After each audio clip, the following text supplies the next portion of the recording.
नमस्कार, आप live cities देख रहे हैं। मैं हूं जय शुक्ला। बिहार में शराब पीने को लेकर पटना हाईकोर्ट ने अब एक बड़ा फैसला सुनाया है।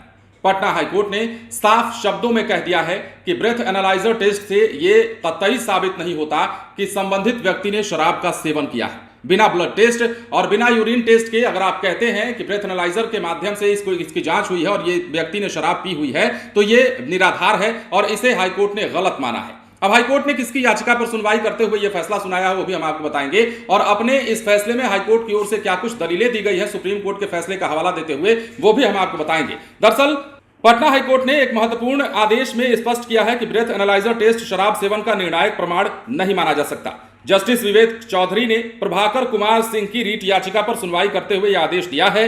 हाईकोर्ट ने सुप्रीम कोर्ट द्वारा पहले पारित फैसलों का हवाला देते हुए कहा कि ब्लड और यूरिन टेस्ट किए बगैर केवल ब्रेथ एनालाइजर टेस्ट की रिपोर्ट पर यह साबित नहीं हो पाता कि संबंधित व्यक्ति ने शराब का सेवन कर रखा है। अब देखिए यह मामला आया कैसे। सुपौल स्थित एसडीओ कार्यालय के लिपिक प्रभाकर कुमार सिंह को 5 फरवरी 2018 को शराब सेवन करने के आरोप में पुलिस द्वारा गिरफ्तार कर लिया गया था।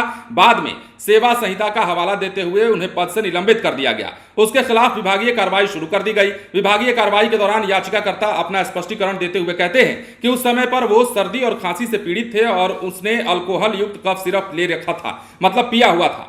केवल संदेह के आधार पर उसे गिरफ्तार कर लिया गया। अब देखिए, चिकित्सा अधिकारी या किसी अन्य पदाधिकारी के द्वारा अल्कोहल की जांच के लिए उसके रक्त और मूत्र के नमूने नहीं लिए गए थे, मतलब ब्लड टेस्टिंग नहीं की गई थी और ना ही यूरिन टेस्ट किया गया था। लेकिन विभागीय कार्रवाई में उनकी कारण परीक्षा को स्वीकार योग्य नहीं मानते हुए उन्हें दोषी ठहराया गया और उन्हें बर्खास्त कर दिया गया। हाईकोर्ट ने याचिकाकर्ता के बर्खास्तगी के आदेश को निरस्त करते हुए स्पष्ट कहा कि केवल ब्रेथ एनालाइजर टेस्ट शराब सेवन का निर्णायक प्रमाण नहीं माना जा सकता है और जिसे बर्खास्त किया गया, जिसे निलंबित किया गया था जिस कर्मी को, उसकी नौकरी बहाल करने का एक बार फिर से पटना हाईकोर्ट ने आदेश जारी कर दिया है। तो बिहार में आपने देखा होगा कि जब से शराबबंदी कानून लागू है तब से सड़कों पर भी और कई थानों के चेकपोस्ट पर भी ब्रेथ एनालाइजर का इस्तेमाल किया जाता है। और यदि जिस प्रकार की दलील पटना हाईकोर्ट में याचिकाकर्ता ने दी है और कहा है कि जब उनकी जांच की जा रही थी ब्रेथ एनालाइजर से, तो वो सर्दी और खांसी से जूझ रहे थे और इसी कारण उन्होंने अल्कोहल वाला जो है कफ सिरप पिया हुआ था। आपको पता है कि जो सिरप होते हैं, कफ सिरप होते हैं, उसमें अल्कोहल की मात्रा होती है और इसी कारण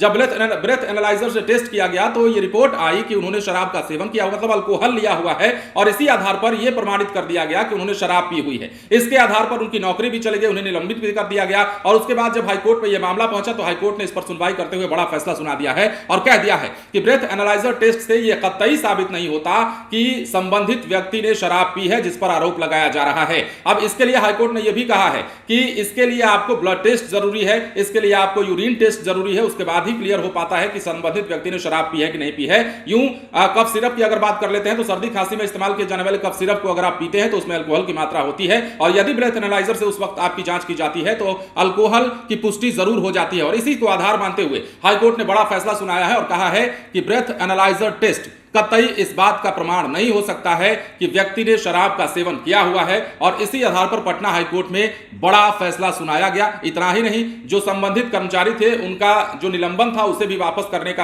आदेश दिया गया है, उसे भी रद्द करने का आदेश दिया गया है। एक बार फिर से उनकी नौकरी बहाल करने की बात कही गई है। फिलहाल बन रहे लाइव सिटीज के साथ। जब तक आपने हमारे चैनल को सब्सक्राइब नहीं किया तो सब्सक्राइब कर लीजिए ताकि हम आपको खबरों से अपडेट रख सकें। धन्यवाद।